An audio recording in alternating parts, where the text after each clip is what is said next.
네, 보험 틀리, 보험 임플란트 청구 핵심 파트 2 이어서 시작하도록 하겠습니다. 네, 파트 2에서는 말씀드린 대로 보험 임플란트에 대해서 한번 다뤄볼까 하는데요. 순서는 보험 임플란트의 산정 기준에 대해서 간략하게 정리하고, 그리고 임플란트 사후 관리 부분에서 우리가 어떻게 청구해야 되는지, 그리고 청구 오류를 같이 한번 살펴보시고, 마지막에 OX 퀴즈 풀면서 내가 얼마나 잘 알고 있는지를 스스로 한번 확인해보는 그런 시간 준비해 봤습니다. 네. 보험 임플란트의 적응증과 본인 부담금인데요. 만 65세 이상 어르신들이 혜택 받는 건 다 알고 계시죠? 요즘에 이제 저번에 경기도 치과의사회에서도 또 토론회를 하긴 하셨는데요. 지금 현재 치과의사들 사이에서 비급여 수가가 너무 많이 이제 다운이 되고 경쟁처럼 점점점 우리가 조금 더 쌉니다 하면서 환자 유치를 위해서 너무 지금 수가가 떨어졌습니다. 그런데 오히려 보험 임플란트 수가는 개당 130만 원이 넘고 있으니까 보험 임플란트 평생 2개를 개수를 좀 더 늘려주면 좋겠다. 급여 확대에 대해서 70% 이상의 치과의사들이 찬성을 표시를 했었습니다. 오히려 비급여 임플란트보다 보험 임플란트 수가가 더 높으니까요. 근데 이렇게 비급여 임플란트 수가가 계속 아래에서 맴돌다 보면 보험 임플란트 수가 당연히 조정이 들어갈 것입니다.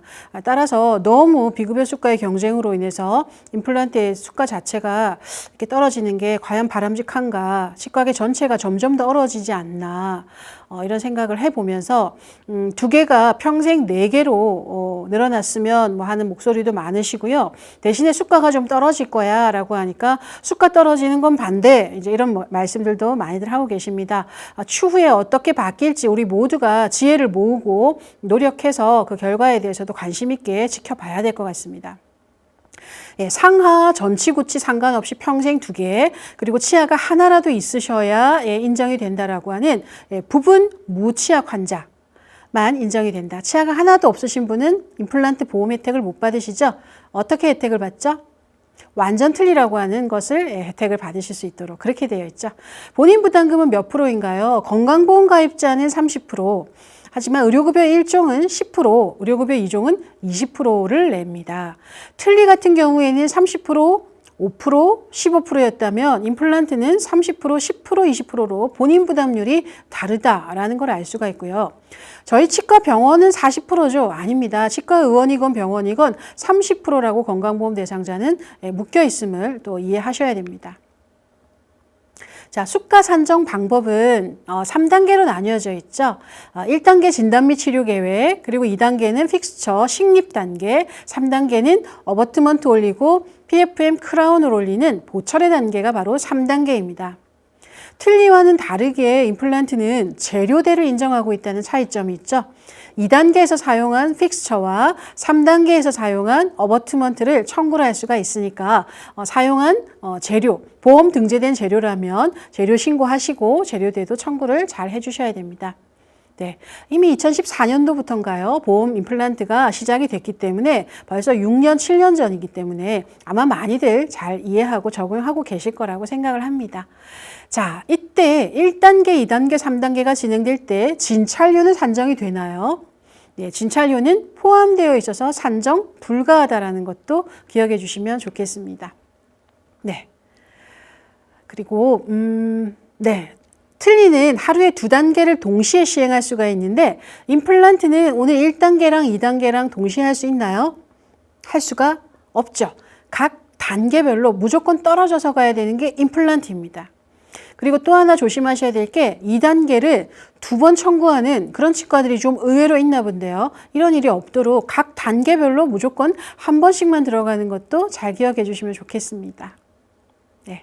자, 보험으로 별도로 인정되지 않는 케이스와 재료는 어떤 것이 있는가? 네, 아까 말씀드린 대로 완전 무치아 환자는 임플란트 보험 적용 대상이 아닙니다. 완전 틀니만 인정이 되는 것이죠.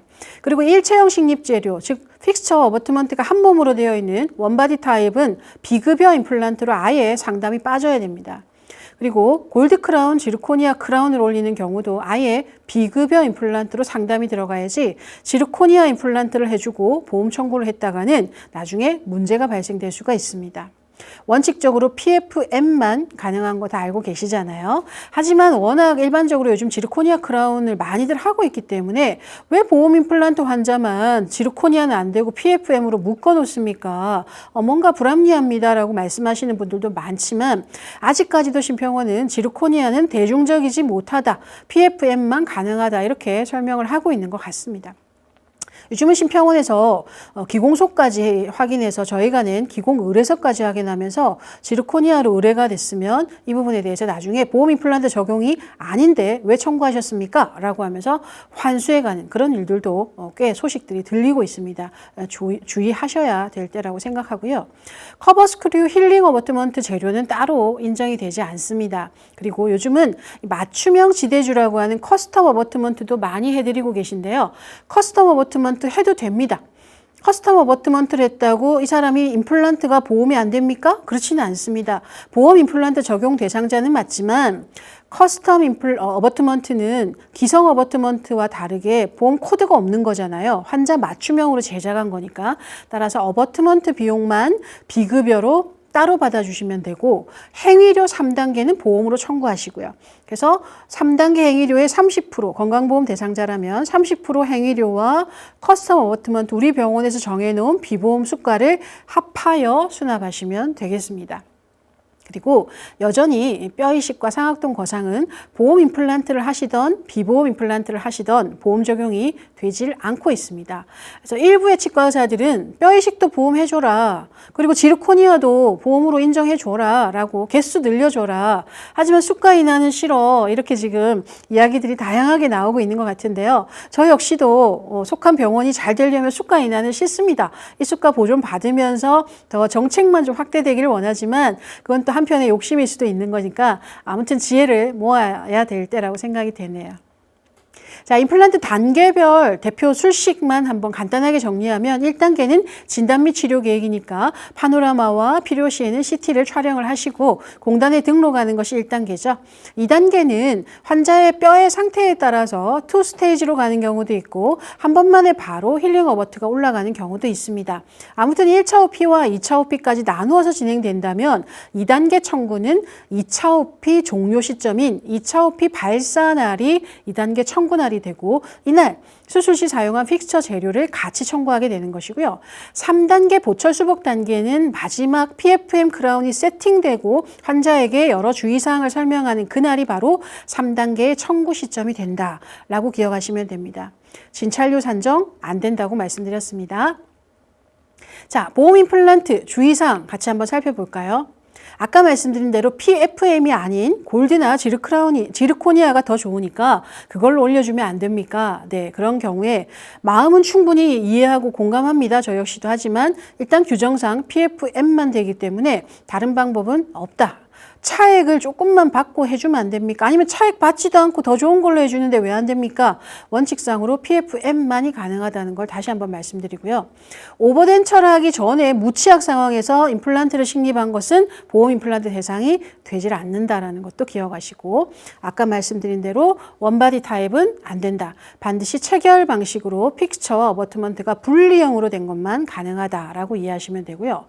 그 다음 이제 여러 다양한 임플란트 업체의 픽스처와 어버트먼트를 구매해서 사용하고 계시겠지만 이 픽스처와 어버트먼트를 심평원이 최고로 인정할 수 있는 이 상한가보다 저렴하게 구매하셔 놓고는 청구는 더 위에 비싸게 심평원이 제시한 최고로 인정할 수 있는 최고가로 청구하는 그런 경우가 없도록 조심하셔야 됩니다. 예전에는 이런 경우가 좀 많았는데 요즘은 거의 그런 치과가 없죠. 실제로 들어온 거래명세서 보고 그대로 입력하기 때문에 픽스처 하나에 2만 얼마, 3만 얼마, 상한가는 5만 원, 6만 원, 7만 원이지만 실제 구매가가 3만 원 정도 되면 실구입가로 다들 청구하고 계신 걸로 알고 있습니다. 그렇지 않은 치과는 조심하셔야 된다. 실구입가로 반드시 재료 신청하고 재료 신고하고 청구를 세팅을 하셔야 되겠습니다. 네, 그리고 비급여 임플란트를 하시고 처방전을 보험으로 내는 치과들이 좀 많습니다. 여전히. 네, 왜요? 환자 입장에서는 비급여 임플란트라서 몇백만 원 내고 지금 했는데 약국 갔더니 약이 너무 비싸 물어보니까 비보험이래요. 자, 그럼 그 컴플레인을 약국에다 할 수는 없고 처방전을 발행한 우리에게 내가 여기서 몇백을 했는데 약값을 이렇게 많이 내다니 나를 왜 비보험으로 처방을 했어? 라고 하는 컴플레인을 하니까 우리가 좋은 게 좋은 거지 라고 하면서 보험으로 처방을 내는 선의의 마음을 가지고 하지만 그게 결국은 문제가 됩니다. 예, 공단의 입장에서는 비급여로 환자가 전액을 다 계산을 해야 되는데 이게 약국에서 보험 청구가 들어오게 되면 결국 공단에서 약값을 약사에게 줘야 되는 상황을 연출하기 때문에 비보험 임플란트는 반드시 비보험으로 처방을 하여라 라고 규정하고 있습니다. 아무리 좋은 뜻을 가지고 환자 입장에서 싸게 약 사드시라고 냈던 그 일은 불법 행위가 된다는 걸 꼭 명심하셔야 됩니다. 그리고 거듭 말씀드리지만 1단계를 2번 청구하거나 2단계를 2번 청구하는 일들이 좀 빈번하게 일어나고 있는 것 같으니까 그런 실수하지 않도록 나쁜 마음으로 돈을 많이 벌려고 2번씩 일부러 넣는 치과는 대한민국에 없을 겁니다. 실수로 착오로 우리가 각 단계를 한 번 넣었는데 또 한 번 넣는 그런 일들이 없도록 늘 청구를 송신하실 때는 한번 좀 검토하고 송신하실 수 있도록 조금 더 그 프로의식을 가져야 될 때가 아닌가 싶습니다. 자, 사후관리 영역을 한번 살펴보면 틀니와 마찬가지로 3개월의 기준점을 가지고 있죠. 예, PFM 보철물이 환자 입에 들어가고 3개월이 안 지난 상황에서 우리 병원에 와서 엑스레이를 찍어보거나 또는 간단한 부분 스케일링을 한다거나 이렇게 어떠한 진료를 했다 하더라도 3개월이 아직 안 지났다. 보철 세팅하고 3개월이 안 지났다 그러면 무상 유지관리 개념으로 진찰료만 받고 방사선 비용이나 스케일링 비용은 별도로 받으실 수가 없게 되어 있습니다. 즉 재진료만 청구하시면 되겠습니다. 하지만 3개월이 지났다 그러면 이제 유상 유지관리 기간이 들어왔다라고 이해를 하시면 되고요. PFM 보철물이 세팅되고 3개월이 지나서 방사선 촬영을 했다거나 또는 뭐 잇몸 치료를 했다거나 등등의 임플란트 주변에 사후 관리를 했다. 이때는 우리 일반적인 환자들처럼 방사선 비용 그리고 스케일링 비용 등등을 받아주시면 되겠습니다. 그러니까 즉 보험 적용된다는 것이고요. 다만 보철물이 파절이 됐는데 그게 PFM 세팅하고 1년 정도 지나서 이 PFM 포세린 부분이 좀 깨졌어요.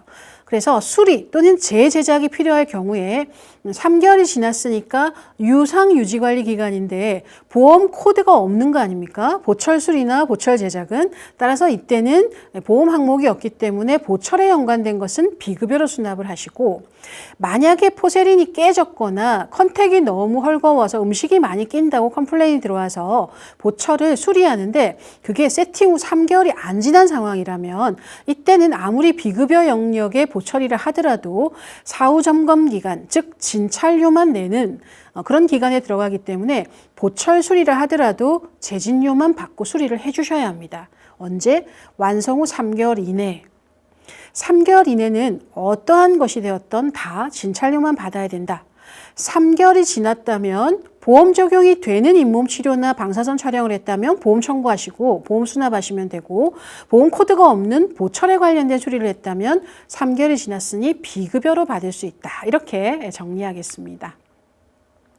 자, 그러면 청구 오류 사례를 몇 케이스 같이 한번 살펴보겠습니다. 5월 13일 날 전악 파노라마를 찍고 스케일링을 했네요. 자, 치료 목적의 스케일링 하셨어요. 그리고 일주일 후에 오셔서 10번대 그리고 전치부 10번대 구치부와 전치부 루트 플래닝이 들어갔습니다. 그리고 그날 24번, 26번 보험 임플란트 1단계 등록했습니다. 자, 어떤 부분에서 청구가 잘못됐나요? 1단계 상병명 K08.1 아주 잘하셨고요. 뭐가 잘못됐냐면 1단계 진단 및 치료 계획 안에 파노라마 촬영 비용이 포함되어 있죠. 따라서 5월 13일 날 촬영한 파노라마는 산정할 수가 없다라고 합니다. 삭제해 주셔야 되는 거죠. 임플란트 때문 아니고 전반적으로 스케일링하면서 치주 상태 확인차 찍은 건데도 안 됩니까? 네, 같은 달에 1단계 진단 및 치료 계획이 동반되어 있기 때문에 그 파노라마는 받을 수가 없는 안타까운 상황이 생긴다는 거 꼭 기억하십시오. 자, 이번에는 3월 12일 날 1단계를 하네요. 46번 보험 임플란트 1단계를 하시고 4월 2일 날 오셔서 보험 임플란트 2단계를 드디어 청구를 하는 날입니다. 자, 그리고 나서 아직 3단계는 진행이 안 된 상황에서 5월 13일 날 14, 15번의 GI로 서비컬 부분을 떼우고 26, 7번에 치근단 하나 찍어서 오식 확인을 했습니다만 무엇이 잘못됐냐? 아직 보험 임플란트가 종결되지 않은 상황에서 5월 13일 날 오셔서 보험 임플란트와는 무관한 다른 부위의 다른 치료를 하셨다 하더라도 이때는 초진 적용이 될 수가 없습니다. 3단계가 아직 완성이 되지 않은 상황이기 때문에 이분은 보험 임플란트 때문에 5월 달도 역시 재진으로 계속 이어져 가야 된다는 것 꼭 기억하시고요. 이 부분 삭감을 꽤 많이 당하고 있는 것 같습니다. 자, 이번에는 전악 만성 단순치 주염으로 파노라마를 찍었고요. 같은 날 46번에 임플란트 제거술을 하시네요. 임플란트 제거술 복잡을 했습니다. 수가는 68,270원을 가지고 있는데 임플란트 제거술 복잡은 언제 산정하는지 알고 계시죠? 임플란트 수술을 하고 크라운까지 다 올린 상황으로 치아의 역할을 잘 하고 있던 그 치아가 어느 날 아파요. 치과에 가서 사진을 찍어 보니까 임플란트 픽스처 부위가 깨진 것 같다라는 진단이 나와서 결국 이 임플란트 픽스처를 다 제거하게 됩니다. 뼈가 녹아내리진 않았고 유착은 성공해 있지만 픽스처가 나간 거죠. 자, 이것은 임플란트 제거술 복잡으로 산정할 수 있습니다. 제거가 상당히 어려울 것이니까요. 뼈하고 유착되어 있는 픽스처를 제거한다? 쉽지 않을 겁니다. 그래서 이때는 버의 가를 동반해서 청구할 수가 있는 것이죠. 자, 이때 뭐가 잘못됐을까요? 청구 오류라고 제가 지금 올려놨거든요. 파노라마가 인정이 안 되나? 그렇지 않습니다. 임플란트 제거술은 임플란트 심는 것과는 다른 거기 때문에 방사선 촬영 인정됩니다.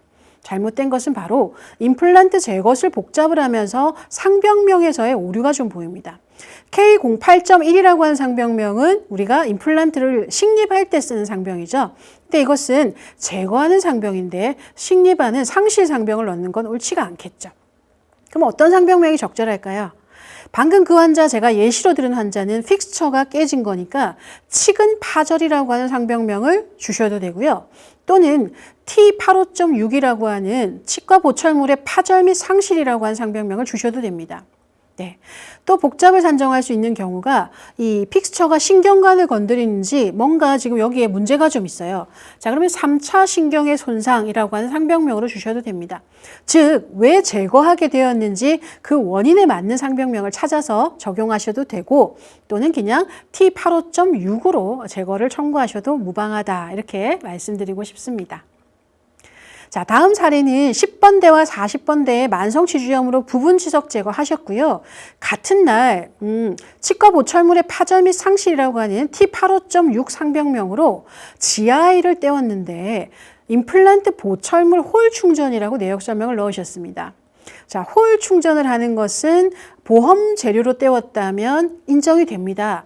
하지만 광중합형 레진으로 홀을 메웠다면 그건 보험 대상이 아닌 것이죠. 자, GI로 메웠다. 보험되는 자가중합 GI라면 홀 충전, 보험 청구됩니다. 하지만 지금 청구는 즉처라고 넣으셨는데요. 즉처가 아니라 홀 충전은 뭐다? 충전으로 인정이 되죠. 따라서 즉처 대신 저 자리에 와동 형성료가 들어올 수 있도록 GI 충전 일면 버튼을 눌러주시고 이때 팔리싱이 인정됩니까? 그러면 네, 홀 메우신 부위에 다듬으셨다면 충전물 연마 청구 가능합니다. 내역 설명까지 저렇게 잘 넣어주시면 되겠네요. 자, 그러면 OX 퀴즈로 한번 마지막 정리 한번 해보겠습니다. 첫 번째, 보험 임플란트 시 진찰료는 별도로 인정된다. 틀렸죠? 임플란트 1단계, 2단계, 3단계에는 진찰료가 포함되어 산정할 수 없다라고 여러 번 강조드렸습니다. 두 번째, 보험 임플란트 1단계와 2단계 동시 청구가 불가하다. 네. 틀리는 1단계, 2단계 동시가 가능하지만 임플란트는 1단계 진단한 날 바로 식립을 했다 하더라도 실밥 푸는 날이 2단계 청구 날이 되기 때문에 절대 동시 청구가 불가합니다. 네, O가 정답이 되겠네요. 네, 3번. 비보험으로 등재된 수입 임플란트를 심었습니다. 예를 들어서 스트라우만이라고 하는 비보험 수입 임플란트 픽스처를 보험 임플란트 대상자에게 식립을 하면 이분은 보험이 안 되는 겁니까? 비보험 임플란트로 가야 됩니까? 그렇지 않습니다. 행위료는 보험입니다. 65세 이상이시니까 1단계, 2단계, 3단계 행위료 당연히 보험이 되고요. 대신에 보험 임플란트 픽스처가 아니죠. 비보험 픽스처이기 때문에 재료대만 별도로 실제 우리가 구매한 구매가 정도에서 비보험으로 별도 받아주시면 됩니다. 2단계 행위료는 보험, 재료는 비보험으로 합산하여 같이 수납을 해주시면 된다는 거죠. 대신에 그러면 재료가 비보험이니까 좀 많이 받아도 됩니까? 그렇게 하시면 안 되고요. 재료는 가급적 실구매한 금액 그대로를 받으셔야지 재료로서 어떤 병원의 이윤을 창출해서는 안 된다라는 원칙을 가지고 있습니다. 따라서 행위료만 청구 가능하고 재료대는 비급여로 별도 수납하시면 됩니다. 우리가 구매한 금액 선에서. 네. 자, 커스텀 어버트먼트를 제작하기로 한 환자는 임플란트가 보험 적용되지 않는다. 자, 예를 들어 기성 오스템 임플란트에서 만든 기성 어버트먼트를 올리신 분은 3단계 행위료와 기성 어버트먼트 재료대를 청구하면 되지만 환자 맞춤형 지대주로 제작해서 만든 것은 임플란트가 보험 적용되는 것이 아니라 임플란트가 보험 적용되지 않는 것이 아니죠. 보험 적용됩니다. 뭐가 비보험이죠? 커스텀 어버트먼트만 비보험으로 받는 것이죠. 따라서 임플란트가 보험 적용되지 않는다는 X, 행위료는 보험이 됩니다. 재료대만 비급여로 받아야 됩니다. 이렇게 꼭 잘 기억해 주셔야 합니다. 자, 5번 문제. 6월 5일 날 치주질환 상태를 확인하기 위해서 전악 파노라마를 찍었고요. 25일 날 36번만 보험 임플란트 1단계를 청구하는데 파노라마 6월 5일 파노라마 치주질환 상태 확인차 찍은 거 불인정된다. 네, 여러 번 말씀드렸죠. 1단계 안에 파노라마가 포함되어서 6월 5일 파노라마는 찍으셨지만 청구를 할 수가 없습니다. 따라서 삭제해 주셔야 되는데 이 부분을 삭제하지 않고 그냥 청구를 하시는 경우가 상당히 많이 보여서 삭감당하고 계시다는 거 꼭 기억해 주셨으면 좋겠습니다. 6번 문제, 보험 임플란트 3단계를 하고 6개월 만에 오셔서 엑스레이를 찍었다면 청구가 불가하다? 당연히 X죠. 3개월 지나면 방사선 그리고 잇몸치료 다 청구가 가능하다라고 말씀드렸습니다. 픽스처 식립을 하고 골 유착 실패로 다시 하게 된 경우에 청구할 수가 없다? 그렇지 않습니다. 보험 임플란트 환자인데 픽스처 식립을 했어요. 즉 2단계 수술을 했는데 골유착에 실패하게 됩니다. 그래서 이것을 제거하고 다시 수술을 하게 되면 2단계의 50%를 다시 청구할 수가 있습니다. 청구 불가하지 않고요. 2단계 100%를 두 번이 아니라 처음에 식립하고 실밥 풀었으니까 2단계 100% 하시고 그리고 골유착을 기다렸으나 결국 실패했기 때문에 제거하고 다시 심었을 때 2단계 50%를 청구할 수 있다. 이렇게 기억하시면 됩니다. 자, 픽스처를 식립하고 골유착에 실패해서 이 페일된 픽스처를 제거했을 때 흔들리니까 유착에서 실패했으니까 흔들려서 임플란트 제거술 단순으로 청구한다. 실패한 픽스처 제거는 임플란트 제거술 단순이다. 답은 X가 정답이죠. 임플란트 제거술 단순이라고 하는 것은 크라운까지 다 씌워져서 치아로서의 역할을 하고 있다가 이게 문제가 생기면서 뼈가 녹아서 흔들려서 제거할 때가 임플란트 제거술 단순이지 수술하는 과정 속에서 실패해서 A 제거하고 다시 해야 되겠다라고 할 때 그 제거료는 받을 수가 없다는 이야기입니다. 보철이 완성돼야만 이후에 제거료를 받아낼 수가 있다는 것 기억해 주시면 좋겠습니다. 네, 그럼 이렇게 해서 보험 틀니와 보험 임플란트 청구 핵심에 대해서 파트 1에서는 틀니를, 파트 2에서는 임플란트까지 해서 한번 살펴봤습니다. 워낙 내용이 방대한지라 이 짧은 시간에 제가 그 많은 산정 기준과 더 다양한 사례들을 말씀드릴 수는 없었고요. 축약해서 청구 오류 사례와 OX 퀴즈로 한번 정리를 해봤는데 여러분들께 어떻게 깔끔하게 정리가 되셨나 잘 모르겠습니다. 유익한 시간이 되셨기를 간절히 바라면서 우리 선생님들과 계속적으로 공부할 수 있도록 저도 더 노력하는 그런 강사가 되도록 노력하겠습니다. 여러분 긴 시간 공부하시느라 고생 많으셨습니다. 감사합니다.